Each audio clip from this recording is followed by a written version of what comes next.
আর্জেন্টিনার ইংল্যান্ডের খেলা দেখে আমার মনে হয়েছে যে তখন চুরি চাট্টামি করার দরকারটা কি? তোরা তেমনি ভালো দল, র্যাঙ্কিং এও 1 নম্বর দল সারা দুনিয়া, তেমনি এমনি অবস্থা নাই, খেললেই হইছস, তাই না? চুরি চাট্টামি করার দরকারটা কি তোর? তখন টিমের যে কম্বিনেশন, আমার মনে হয় না ওয়ার্ল্ডের খুব কম দলের এই ধরনের কম্বিনেশন আছে।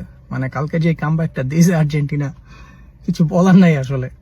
আর ইংলিশটা হারা জীবনে কুফা কয়া লাভ নাই, হালা করে কি কইতাম। তো যাই হোক, তো কালকের খেলা টেলা দেখে আমার কাছে মনে হইতেছে যে আসলে চুরি চাট্টামি আর্জেন্টিনা করছে, কিন্তু যোগ্য দল হিসাবে সেমিফাইনালে উঠছে এটাও আমি কমু না, কারণ অনেক ইজি পাত পাইছে, ওপর আসলে ওইরকম পাত পাড়ি দিতে হয় না যেরকম অন্যান্য দলের দিতে হয়েছে। কিন্তু তারপরও ভাই,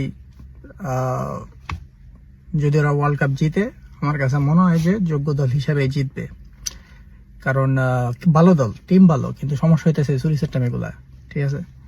আর লিওনেল মেসিরিলা, যেটা আমি কইতে যেতেছিলাম, যে কালকের খেলা দেখে আমার মনে হয়েছে যে রোনাল্ডো আর মেসির গোট ডিবেট আসলে, মানে ফুটবল মাঠে গোট ডিবেট আসলে মেসির অনেক আগে পার করে গেছে রোনাল্ডোরে।